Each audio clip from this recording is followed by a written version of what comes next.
Hello friends, ಎಲ್ರಿಗೂ ನಮಸ್ಕಾರ. Welcome to my study strategy YouTube channel. So ಇನ್ನೂ ಯಾರು ನಮ್ಮ ಚಾನಲ್ನ ಸಬ್ಸ್ಕ್ರೈಬ್ ಮಾಡ್ಕೊಂಡಿಲ್ಲ, ದಯವಿಟ್ಟು ಚಾನಲ್ನ ಸಬ್ಸ್ಕ್ರೈಬ್ ಮಾಡ್ಕೊಳ್ಳಿ. ಹಾಗೆ ಬೆಲ್ ಐಕನ್ ಮಾಡಿ ಕ್ಲಿಕ್ ಮಾಡಿ, ಏಕೆಂದರೆ ನಾವು ವಿಡಿಯೋ ಅಪ್ಲೋಡ್ ಮಾಡಿದಾಗ ನಿಮಗೆ ಬೇಗನೆ ನೋಟಿಫಿಕೇಷನ್ ಬರುತ್ತೆ. ಸೊ ಇವತ್ತಿನ ಟಾಪಿಕ್ ಬಂದು ಫಿಸಿಕ್ಸ್ದ ಮೋಷನ್ ಡೈನಾಮಿಕ್ಸ್ ಒಳಗೆ ಚಲನೆಯ ಒಂದು ಅಧ್ಯಾಯ ನೋಡೋಣ. ಸೊ ಮೊದಲಿಗೆ ಇದೊಂದು ಕಾಯದ ಸ್ಥಾನಕ್ಕೆ ಹೋಲಿಸಿದಾಗ ಒಂದು ಕಾಯದ ಸ್ಥಾನ ಕಾಲದೊಂದಿಗೆ ಇರುವುದಕ್ಕೆ ಚಲನೆ ಅಂತಾರೆ.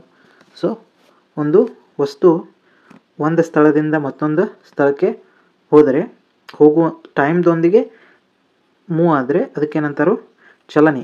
ಹೋಗೋದಕ್ಕೆ ಸ್ಥಾನ ಕಾಲದೊಂದಿಗೆ ಇರುವುದಕ್ಕೆ ಚಲನೆ ಅಂತ ಕರೀತಾರೆ.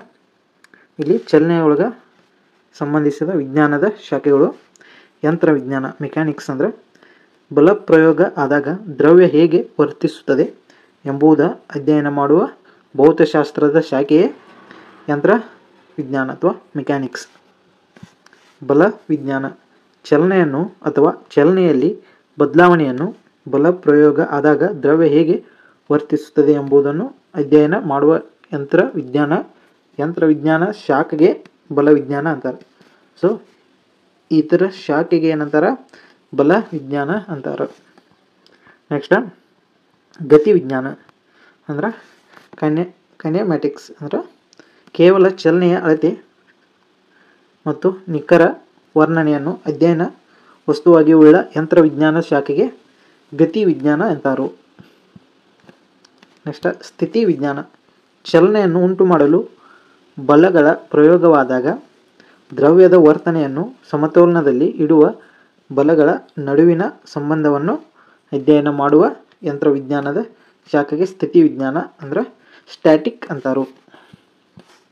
ನೆಕ್ಸ್ಟ್ ಡಿಸ್ಟನ್ಸ್ ಟ್ರಾವಲ್ಡ್ ಚಲಿಸಿದ ದೂರ.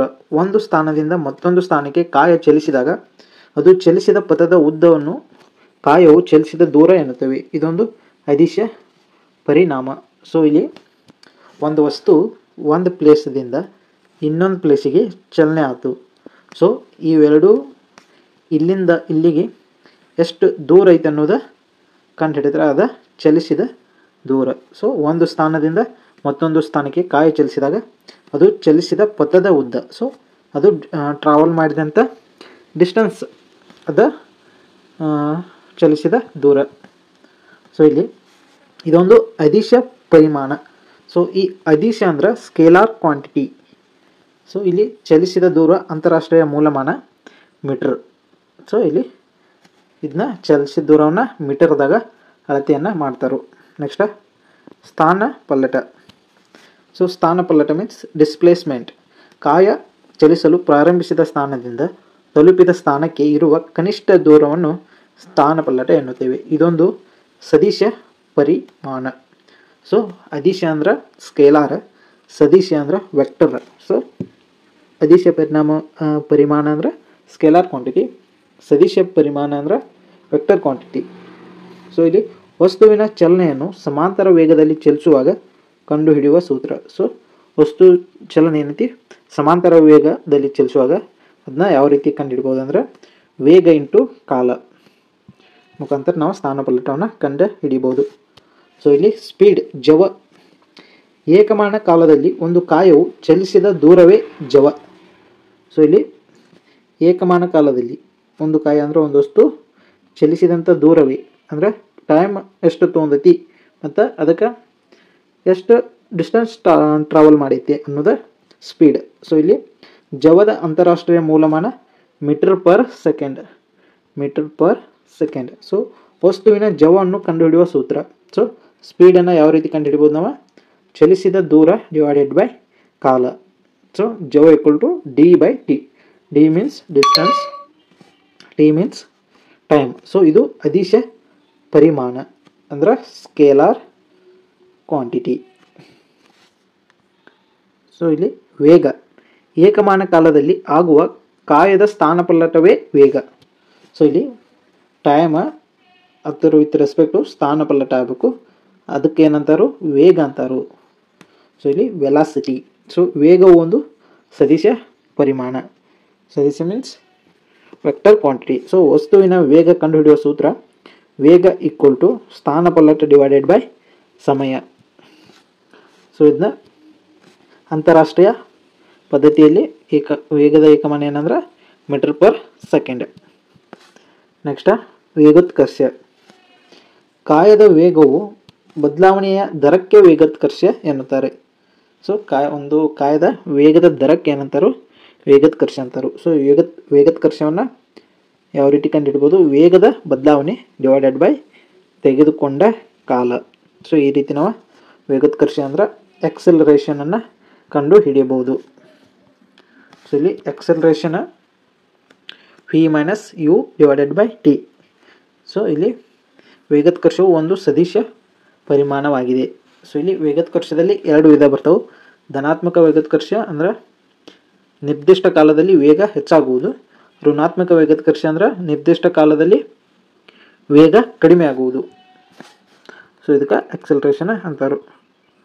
ಸೊ ಇಲ್ಲಿ ಚಲನೆಗೆ ಸಂಬಂಧಿಸಿದ ಸೂತ್ರಗಳು.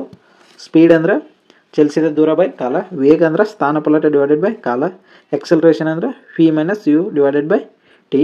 ಸೊ ಇಲ್ಲಿ v ಈಕ್ವಲ್ ಟು, ಸೊ ಇಲ್ಲಿ ನಿಮಗೆ v ಅಂದ್ರೆ ಇಲ್ಲಿ v ಅಂದ್ರೆ ಅಂತಿಮ ವೇಗ ಅಂದ್ರೆ ಕೊನೆಯ ವೇಗ. ಸೊ ಇಲ್ಲಿ u ಅಂದ್ರೆ ಆರಂಭದ ವೇಗ. ಸೊ ಇಲ್ಲಿ t ಅಂದ್ರೆ ಕಾಲ, s ಅಂದ್ರೆ ಚಲಿಸಿದ ದೂರ ಅಥವಾ ಸ್ಥಾನಪಲ್ಲಟ, f ಅಂದ್ರೆ ಬಲ, m ಅಂದ್ರೆ ರಾಶಿ, g ಅಂದ್ರೆ ಗುರುತ್ವ ವೇಗೋತ್ಕರ್ಷ, h ಅಂದ್ರೆ ಎತ್ತರ. ಸೊ ಇಲ್ಲಿ v equal to u plus a t. ಅದೇ ರೀತಿ s equal to u t plus 1/2 a t square, v square equal to u square plus 2as, f equal to m a, v equal to u plus g t, h equal to u t plus half g t square, v square equal to u square plus 2gh. So ಇವ ಚಲನೆಗೆ ಸಂಬಂಧಿಸಿದ ಸೂತ್ರಗಳು. So ಈಗ ಸರಳ ಲೋಲಕದ ಉಪಯೋಗಗಳು. So uses of simple pendulum. So ಸರಳ ಲೋಲಕದ ಆಂದೋಲನಾ ಅವಧಿ ಅದರ ಉದ್ದವನ್ನು ಅವಲಂಬಿಸುವುದರಿಂದ ಕಾಲಮಾಪಕವಾಗಿ ಅದನ್ನು ಉಪಯೋಗಿಸಬಹುದು. ಸೊ ಇದನ್ನು ಕಾಲಮಾಪಕವಾಗಿ ಉಪಯೋಗಿಸುತ್ತಾರೆ. ಯಾಂತ್ರಿಕ ಗಡಿಯಾರಗಳು ಸರಳ ಲೋಲಕದ ತತ್ವದ ಆಧರಿಸಿದ ಕಾರ್ಯವನ್ನು ನಡೆಸುತ್ತದೆ. ಸೊ ಯಾಂತ್ರಿಕ ಗಡಿಯಾರ ಏನೈತೆ ಈ ಸಿಂಪಲ್ ಪೆಂಡುಲಮ್ ತತ್ವವನ್ನು ಆಧರಿಸವು. ಸೊ ಗುರುತ್ವ ವೇಗೋತ್ಕರ್ಷವನ್ನು ಸರಳ ಲೋಲಕದ ನೆರವಿನಿಂದ ಪತ್ತೆ ಹಚ್ಚಬಹುದು. ಸೊ ಗುರುತ್ವ ವೇಗೋತ್ಕರ್ಷವನ್ನು ಈ ಸಿಂಪಲ್ ಪೆಂಡುಲಮ್ ಮುಖಾಂತರ ಪತ್ತೆ ಹಚ್ಚಬಹುದು. ಸೊ ಇವ ಯೋಜಿಸ ಉಪಯೋಗಗಳು. ಸೊ ಇಲ್ಲಿ ಆಂದೋಲನದ ಚಲನೆ. ಒಂದು ನಿರ್ದಿಷ್ಟ ಕಾಲದಲ್ಲಿ ನಿರ್ದಿಷ್ಟ ದೂರ ಕ್ರಮಿಸದೆ ಇರುವ ಚಲನೆಗೆ ಆಂದೋಲನ ಚಲನೆ ಎನ್ನುತ್ತಾರೆ. ಸೊ ಅಂದ್ರೆ ಒಂದು ಟೈಮ್ ಒಳಗೆ ಒಂದು ಪ್ಲೇಸ್ದಿಂದ ಮತ್ತೊಂದು ಪ್ಲೇಸಿಗೆ ಚಲಿಸದೇ ಇರುವ, ಅಂದ್ರೆ ಈಗ ಒಂದು ಪ್ಲೇಸ್ನಿಂದ ಇಲ್ಲಿ ಹೋಗೈತೆ ಅಂದ್ರೆ ಮತ್ತೆ ಹೊಳ್ಳಿ ಇಲ್ಲೇ ಬರ್ತೈತಿ. ಸೊ ಅದಕ್ಕೆ ಎಕ್ಸಾಂಪಲ್ ಯಾವುದಂದ್ರೆ ಉಯ್ಯಾಲೆ. ಸೊ ಜೋಕಾಲಿ ನೀವು ನೋಡ್ಬೋದು. ಸೊ ಈ ಥರ ಜೋಕಾಲಿ ಐತೆ ಅಂದರೆ ಸೊ ಈ ಥರ ಮುಂದೆ ಬಂದ ಮತ್ತೆ ಹೊಳ್ಳಿ ಇದೇ ಪೊಸಿಷನ್ಗೆ ಹೋಗ್ತೈತೆ ಅದು. ಸೊ ಇದಕ್ಕೆ ಉದಾಹರಣೆ ಆಂದೋಲನ ಚಲನೆಗೆ ಉಯ್ಯಾಲೆ. ಅದೇ ರೀತಿ ಭೂಮಿ ಸೂರ್ಯನನ್ನು ಸುತ್ತ ಹಾಯುವುದು, ಅದೇ ರೀತಿ ಗಡಿಯಾರ ಮುಳ್ಳು ತಿರುಗುವುದು, ಈ ಥರ ಎಕ್ಸಾಂಪಲ್. ಸೊ ಇದಕ್ಕಿಂತ ಮುಂಚೆ ಇನ್ನೊಂದು ಹೇಳ್ಬೇಕು ನಿಮಗೆ. ಸೊ ಇಲ್ಲಿ ಅದಿಶ ಅಂದ್ರೆ ಏನು? ಅದಿಶ ಅಂದ್ರೆ ಸ್ಕೇಲಾರ್ ಕ್ವಾಂಟಿಟಿ ಇದ ಸ್ಕೇಲಾರ್ ಕ್ವಾಂಟಿಟಿ. ಸೊ ಇದ ದಿಕ್ಕನ್ನು ಹೊಂದಿಲ್ಲದ ಭೌತ ಪರಿಣಾಮವನ್ನು ಅದಿಶ ಪರಿಮಾಣ ಎನ್ನುತ್ತಾರೆ. ಸೊ ಇದಕ್ಕೆ ಡೈರೆಕ್ಷನ್ ಇರುವುದಿಲ್ಲ, ಡೈರೆಕ್ಷನ್ ಹೊಂದಿಲ್ಲದ. ಸೊ ಡೈರೆಕ್ಷನ್ ಇದಕ್ಕೆ ಇರುವುದಿಲ್ಲ ಅಂಥವಕ್ಕೆ ಏನಂತಾರು ಅದಿಶ ಪರಿಮಾಣಗಳು ಎನ್ನುತ್ತಾರೆ. ಉದಾಹರಣೆ ಯಾವಂದ್ರೆ ತೂಕ, ಶಕ್ತಿ, ದ್ರವ್ಯ ಎಕ್ಸೆಟ್ರಾ. ಸೊ ಸದಿಶ ಅಂದ್ರೆ ಏನು? ಸದಿಶ ಮೀನ್ಸ್ ವೆಕ್ಟರ್ ಕ್ವಾಂಟಿಟಿ, ವೆಕ್ಟರ್ಸ್ ಅಂತ ಕರೀತಾರೆ. ಸೊ ಇದು ದಿಕ್ಕನ್ನು ಹೊಂದಿರುವ ಭೌತ ಪರಿಮಾಣಕ್ಕೆ ಸದಿಶ ಪರಿಮಾಣ ಎನ್ನುತ್ತಾರೆ. ಸೊ ಇದಕ್ಕೆ ಡೈರೆಕ್ಷನ್ ಇರ್ತದೆ.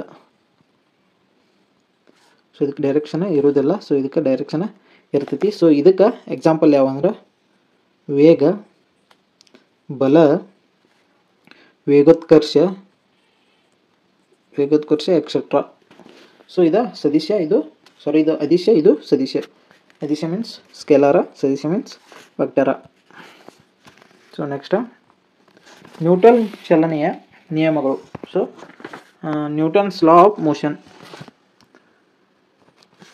ಚಲನೆಯ ನಿಯಮವನ್ನು ನಿರೂಪಿಸಿದ ವಿಜ್ಞಾನಿ ಸರ್ ಐಸಾಕ್ ನ್ಯೂಟನ್. ಸೊ ಚಲನೆ ಬಗ್ಗೆ ಇವರ 3 ನಿಯಮವನ್ನು ಹೇಳ್ಯಾರು. ಸೊ ಅವನ್ನ ನೋಡ್ತಾ ಹೋಗೋಣ. ಮೊದಲಿಗೆ ಅದಕ್ಕಿಂತ ಮುಂಚೆ ಬಲ ಅಂದರೆ ಏನು? ಒಂದು ವಸ್ತುವನ್ನು ಚಲಿಸಲು ಅಥವಾ ನಿಶ್ಚಲ ಸ್ಥಿತಿಗೆ ತರಲು ನಾವು ಸ್ವಲ್ಪ ಪರಿಶ್ರಮ ಪಡಬೇಕಾಗುತ್ತದೆ ಎಂಬುದು ನಾವು ತಿಳಿದುಕೊಂಡಿದ್ದೇವೆ. ಸೊ ಇಲ್ಲಿ ಒಂದು ವಸ್ತುವು ಚಲಿಸುವಂತೆ ಮಾಡಲು ನಾವು ಪಡಬೇಕಾದ ಶ್ರಮವೇ ಬಲ. ಸೊ ಒಂದು ವಸ್ತುವನ್ನ ನಿಶ್ಚಲ ಸ್ಥಿತಿ ಬಿಟ್ಟ ಒಂದು ಸ್ವಲ್ಪ ಅಲಿಯಾಡಿಸ್ಬೇಕಾದ್ರೆ ಅಥವಾ ಒಂದು ಸ್ಥಾನದಿಂದ ಮತ್ತೊಂದು ಸ್ಥಾನಕ್ಕೆ ಒಯ್ಯಬೇಕಂದ್ರೆ ಸೊ ಅಲ್ಲಿ ನಾವು ಪಡಬೇಕಾದ ಶ್ರಮ ಏನೈತೆ ಅದಕ್ಕೆ ಬಲ ಅಂತಾರು. ಸೊ ಇಲ್ಲಿ ಒಂದು ಮೇಜನ್ನು ನೂಕಿದಾಗ ಅಥವಾ ಎಳೆದಾಗ ಅದರ ಮೇಲೆ ನಾವು ಬಲವನ್ನು ನಾವು ಕಾಣಬಹುದು. ಸೊ ಅದಕ್ಕೇನಂತಾರು, ಒಂದು ಮೇಜನ್ನು ನೂಕಿದಾಗ ಅದ್ರ ಮೇಲೆ ನಾವು ಪಟ್ಟಂಥ ಪರಿಶ್ರಮ ಏನೈತಿ ಅದಕ್ಕೆ ಬಲ ಅಂತಾರು. ಸೊ ಇಲ್ಲಿ ಜಡತ್ವ, ತನ್ನ ಮೇಲೆ ಬಲ ಪ್ರಯೋಗವಾಗದ ಹೊರತು ಇದ್ದ ಸ್ಥಿತಿಯಲ್ಲೇ ಇರುವ ವಸ್ತುವಿನ ಸ್ವಾಭಾವಿಕ ಗುಣಲಕ್ಷಣವನ್ನು ಜಡತ್ವ ಅಂತಾರು. ಸೊ ಈಗ ಒಂದು ವಸ್ತು ಐತಿ, ಸೊ ಅದ್ರ ಮೇಲೆ ಬಲ ಪ್ರಯೋಗ ಏನೈತಿ ಆಗೋದೇ ಇಲ್ಲ. ಸೊ ಆಗದೇ ಇದ್ದಾಗ ಅದು ಯಾವ ಸ್ಥಿತಿ ಇತ್ತಲ್ಲ ಅದ ಸ್ಥಿತಿಗೆ ಅದ ವಸ್ತು ಇರಬೇಕು. ಸೊ ಅಂಥವಕ್ಕೆ ಏನಂತಾರು, ಅದರ ಸ್ವಾಭಾವಿಕ ಗುಣಕ್ಕೆ ಏನಂತಾರು, ಜಡತ್ವ ಅಂತ ಕರೀತಾರು, ಇನ್ನರ್ಸಿಯಾ. ಸೊ ನ್ಯೂಟನ್ನ ಮೊದಲೇ ನಿಯಮ ಈ ಜಡತ್ವ ಮ್ಯಾಗ ಐತಿ. ಸೊ ಅದನ್ನ ನೋಡೋಣ. ಹೊರಗಿನ ಬಲ ಪ್ರಯೋಗವಾಗದ ಹೊರತು ನಿಶ್ಚಲ ಸ್ಥಿತಿಯಲ್ಲಿರುವ ವಸ್ತುವು ನಿಶ್ಚಲ ಸ್ಥಿತಿಯಲ್ಲೇ ಅಥವಾ ಸರಳ ರೇಖೆಯಲ್ಲೇ ಏಕರೂಪದ ಚಲನೆಯನ್ನು ಹೊಂದಿರುವ ಪ್ರತಿಯೊಂದು ವಸ್ತುವು ಅದೇ ಸ್ಥಿತಿಯಲ್ಲಿ ಇರುತ್ತದೆ.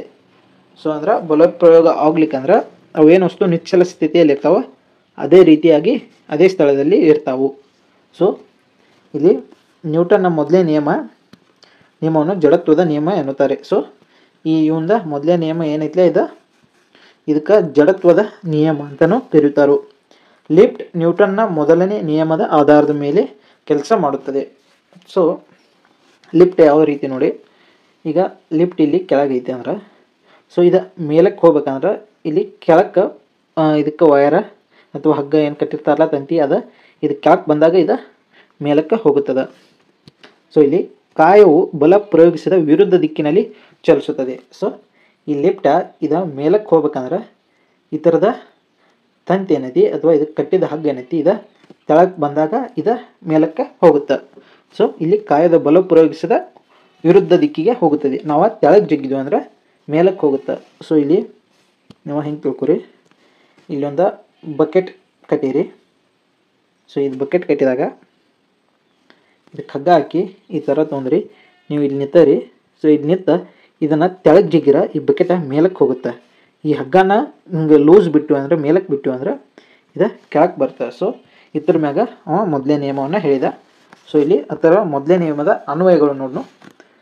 ನಿಶ್ಚಲ ಸ್ಥಿತಿಯಲ್ಲಿರುವ ಬಸ್ ಆರಂಭಗೊಂಡಾಗ ವ್ಯಕ್ತಿಯು ಹಿಂಬಾಗುತ್ತಾನೆ. ಸೊ ಒಂದು ಬಸ್ ಸಡನ್ ಸ್ಟಾರ್ಟ್ ಆತಂದ್ರೆ ಬಸ್ ಆರಂಭಗೊಂಡಾಗ ವ್ಯಕ್ತಿ ಹಿಂಬಾಗುತ್ತಾನೆ. ಸೊ ಒಮ್ಮೆಲೆ ಸ್ಟಾರ್ಟ್ ಆತಂದ್ರೆ ಹಿಂದೆ ಬಾಗ್ತಾನು. ಬಸ್ಸಿನ ಪ್ರಯಾಣ ಮಾಡುತ್ತಿರುವಾಗ ಬ್ರೇಕ್ ಹಾಕಿದಾಗ ವ್ಯಕ್ತಿಯು ಮುಂಬಾಗುತ್ತಾನೆ. ಸೊ ದಳಗಿನ ಬಸ್ ಚಲಿಸುವಂಥ ದಳಗಿನ ಬ್ರೇಕ್ ಹಾಕಿದ್ರೆ ಅವ ಮುಂದೆ ಬಾಗ್ತಾನು. ಇದಕ್ಕೆ ಕಾರಣ ಏನಂದ್ರೆ ಇನ್ನರ್ಸಿಯಾ ಮೀನ್ಸ್ ಜಡತ್ವ. ಸೊ ಬಸ್ಸು ಸಮವೇಗದಲ್ಲಿ ಚಲಿಸುವಾಗ ಯಾವುದೇ ವ್ಯತ್ಯಾಸವಾಗುವುದಿಲ್ಲ. ಸೊ ಬಸ್ ಸಮವೇಗದಾಗ ಹೊಂಟಾಗ ಯಾವುದೇ ರೀತಿ ವ್ಯತ್ಯಾಸ ಆಗುವುದಿಲ್ಲ. ಅದು ದಡಗಿನ ಬ್ರೇಕ್ ಹಾಕಿದಾಗ ಮಾತ್ರ ವ್ಯಕ್ತಿ ಮುಂದೆ ಬಾಗುತ್ತಾನೆ. ಒಂದು ತೆಳುವಾದ ಹಾಳೆಯ ಮೇಲೆ ಒಂದು ನಾಣ್ಯವನ್ನು ಇಟ್ಟರೆ ಹಾಳೆಯನ್ನು ವೇಗವಾಗಿ ಎಳೆದಾಗ ನಾಣ್ಯವು ಅಲುಗಾಡದೆ ಅದೇ ಸ್ಥಳದಲ್ಲಿ ಇರುತ್ತದೆ. ಸೊ ಇದು ಅದೇ ಥರ. ಸೊ ಬಂಡೆಯ ಕುದುರೆ ಮುನ್ನುಗ್ಗಲು ಪ್ರಯತ್ನಿಸಿದರೆ ಕುದುರೆ ಸವಾರ ಹಿಂದೆ ಬೀಳುತ್ತಾನೆ. ಇದು ಸೇಮ. ಇವೆಲ್ಲ ಅನ್ವಯಗಳು. ನೆಲದ ಮೇಲಿರುವ ಒಂದು ಮೇಜಿನ ಮೇಲೆ ಹೊರಗಿನಿಂದ ಯಾವುದೇ ಬಲವನ್ನು ಪ್ರಯೋಗಿಸದೇ ಇದ್ದರೆ ಅದು ನಿಶ್ಚಲ ಸ್ಥಿತಿಯಲ್ಲೇ ಇರುತ್ತದೆ. ಇಲ್ಲಿ ಬಸ್ ದಿಢೀರನ್ನು ಮುಂದಕ್ಕೆ ಚಲಿಸಿದಾಗ ಬಸ್ನಲ್ಲಿರುವ ಪ್ರಯಾಣಿಕರು ಹಿಂದಕ್ಕೆ ಚಲಿಸುವರು. ಬಸ್ ದಿಢೀರನೆ ನಿಂತಾಗ ಪ್ರಯಾಣಿಕರು ಮುಂದಕ್ಕೆ ವಾಲುವರು. ನಿಧಾನವಾಗಿ ಚಲಿಸುತ್ತಿರುವ ಬಸ್ನಿಂದ ಇಳಿದಾಗ ತಕ್ಷಣ ಬಸ್ಸು ಚಲನೆಯ ದಿಕ್ಕಿನಲ್ಲಿ ಸ್ವಲ್ಪ ದೂರ ಚಲಿಸಿ ನಂತರ ನಿಲ್ಲಬೇಕು. ಇಳಿದ ತಕ್ಷಣ ಅಲ್ಲಿಯೇ ನಿಂತರೆ ಅಥವಾ ವಿರುದ್ಧ ದಿಕ್ಕಿಗೆ ತಿರುಗಿದರೆ ತಕ್ಷಣ ಮುಗ್ಗರಿಸಿ ಬೀಳುತ್ತವೆ. ಸೊ ಈಗ ಬಸ್ ಹೊಂಟಾಗ ಸ್ಲೋಲಿ ಬಸ್ ಹೊಂಟೈತೆ ಅಂದ್ರೆ ಅದು ಬಸ್ ಈ ಕಡೆ ಹೊಂಟೈತೆ ಅಂದ್ರೆ ನಾವು ಈ ಕಡೆ ಜಿಗಿದ ಈ ಕಡೆನ ಒಂದು ಎರಡು ಹೆಜ್ಜೆ ನಡಿಬೇಕು. ದಡಗ್ನ ನಾವು ಇಲ್ಲೇ ಜಿಗಿದು ಇಲ್ಲೇ ನಿಂತೀವಿ ಅಂದ್ರೆ ಬೀಳ್ತೀವಿ. ಸೊ ಚಲಿಸುವಂಥ ಬಸ್ ಒಳಗೆ ಅದೇ ಡೈರೆಕ್ಷನ್ದಾಗ ನಾವು ಒಂದು ಎರಡು ಹೆಜ್ಜೆನ ನಡಿಬೇಕು. ಓಡಿ ಬಂದು ಜಿಗಿದರೆ ನಿಂತಲ್ಲೇ ಜಿಗಿದಕ್ಕಿಂತ ಹೆಚ್ಚು ದೂರ ಸೊ ಇದೇನಾಗ್ತೈತಿ, ಇಲ್ಲಿ ದೂರದಿಂದ ವೇಗವಾಗಿ ಓಡಿ ಬಂದು ಜಿಗಿದರೆ ನಿಂತಲ್ಲಿಂದಲೇ ಜಿಗಿದಕ್ಕಿಂತ ಹೆಚ್ಚು ದೂರ ಜಿಗಿಯಬಹುದು. ಹೌದು, ಈಗ ನೀವು ಒಂದು ಜಾಗದಾಗಿಂದ ನಿಂತಲ್ಲಿಂದ ಜಿಗಿದ್ರಿ ಅಂದ್ರೆ ಒಂದು ಸ್ವಲ್ಪ ಇಷ್ಟು ದೂರ ಹೋಗ್ಬೋದು. ಬಟ್ ಅದು ಓಡ್ಕೊತ ಬಂದು ಜಿಗಿದ್ರಿ ಅಂದ್ರೆ ನಿಮ್ಮ ಸಾಮರ್ಥ್ಯ ಏನತ್ತಿ ಹೆಚ್ಚಾಗುತ್ತೆ, ದೂರ ಜಿಗಿತೀರಿ. ಸೊ ನ್ಯೂಟನ್ ಚಲನೆಯ ಎರಡನೇ ನಿಯಮ.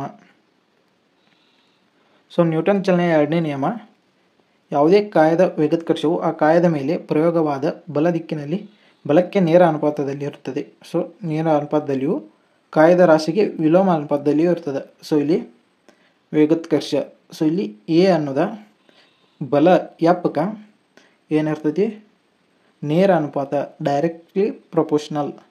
ಸೊ ಇಲ್ಲಿ ರಾಶಿ ಎಮ್ ಕಾಯದ ರಾಶಿಗೆ ಇನ್ವರ್ಸ್ಲಿ ಪ್ರೊಪೋರ್ಷನಲ್ ಇರ್ತದೆ. ಸೊ ಅದ f equal to m a. So ಇಲ್ಲಿ ಎಫ್ ಅಂದ್ರೆ ಬಲ, ಎಮ್ ಅಂದ್ರೆ ವಸ್ತುವಿನ ರಾಶಿ, ಎ ಅಂದ್ರೆ ವೇಗೋತ್ಕರ್ಷ ಅಥವಾ ಎಕ್ಸಲ್ರೇಷನ್. ಸೊ ಎರಡನೇ ನಿಯಮಕ್ಕೆ ನಿದರ್ಶನಗಳು. ಒಂದು ಲೆದರ್ ಬಾಲ್ ಮತ್ತು ಟೆನ್ನಿಸ್ ಕ್ರಿಕೆಟ್ ಬಾಲುಗಳನ್ನು ತೆಗೆದುಕೊಳ್ಳಿ. ಮೇಲಕ್ಕೆ ಎಸೆದರೆ ಕೆಳಗೆ ಬೀಳುತ್ತಿರುವ ಅವುಗಳನ್ನು ಹಿಡಿಯಿರಿ. ಯಾವ ಚೆಂಡನ್ನು ಹಿಡಿದಾಗ ಕೈ ಜೋರಾಗಿ ಹೊಡೆಯುತ್ತದೆ ಎಂಬುದನ್ನು ಗಮನಿಸಿ. ಲೆದರ್ ಬಾಲ್ನ ರಾಶಿ ಹೆಚ್ಚಾಗಿರುವುದರಿಂದ ಅದರ ಬಲವೂ ಸಹ ಹೆಚ್ಚಾಗಿರುತ್ತದೆ. ಸೊ ಲೆದರ್ ಬಾಲ ಬಿರ್ಸಾಗಿ ಗಟ್ಟಿಯಾಗಿರ್ತದೆ, ಸೊ ಅದರ ರಾಶಿಯು ಹೆಚ್ಚಿರ್ತದೆ, ಸೊ ಅದ ಜೋರಾಗಿ ಹೊಡಿತದೆ.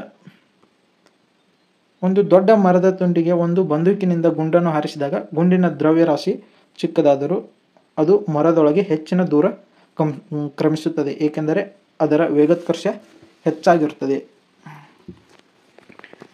ನೆಕ್ಸ್ಟ್, ಬೇರೆ ಬೇರೆ ದ್ರವ್ಯರಾಶಿ ಉಳ್ಳ 2 ಅಥವಾ 3 ಚಾಕುಗಳನ್ನು ತೆಗೆದುಕೊಳ್ಳಿ. ದಪ್ಪವಾದ ಸಾಲು ಪದರು ಮರಳು ರಾಶಿಯ ಮೇಲೆ ಅವುಗಳನ್ನು ಮೊನಚಾದ ಭಾಗಗಳನ್ನು ಮುಖವಾಗಿರುವಂತೆ ಒಂದೇ ಎತ್ತರದಿಂದ ಬಿಡಿ. ಹೀಗೆ ಬಿಟ್ಟ ಪ್ರತಿಯೊಂದು ಚಾಕುವಿನ ಅಗಲಿನ ಎಷ್ಟು ಭಾಗ ಮರಳಿನಲ್ಲಿ ಹೋಗುತ್ತದೆ ಎಂದು ಅಳತೆ ಮಾಡಿ. ಹೆಚ್ಚು ತೂಕ ಇರುವ ಚಾಕು ಹೆಚ್ಚು ಆಳಕ್ಕೆ ಹೋಗುತ್ತದೆ. ಸೊ ಅವ್ರೇನು ಹೇಳೋರು, ಒಂದು ಎತ್ತರದಿಂದ ಒಂದು 3 ಚಾಕು ತೋರಿ, ಸೈಜ್ ಸಣ್ಣ ದೊಡ್ಡ ಇರಬೇಕು. ಸೊ ಈ ರೀತಿ ಚಾಕುಗಳನ್ನ ತೋರಿ. ಸೊ ಇಲ್ಲಿ ಮರಳಿದಾಗ ಇವು 3 ಒಂದೇ ಎತ್ತರದಿಂದ ಬಿಟ್ರಿ.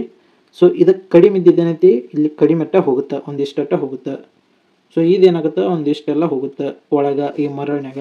ಸೊ ಇದೇನಾಗ್ತೈತಿ, ಇಷ್ಟೆಲ್ಲ ಒಳಗೆ ಹೋಗುತ್ತೆ. ಸೊ ಇದನ್ನು ಪ್ರಯೋಗ ಮಾಡಿ ನೋಡುತ್ತಾ ಹೇಳ್ಯಾರು. ಸೊ ಇಲ್ಲ ಸಂವೇಗ.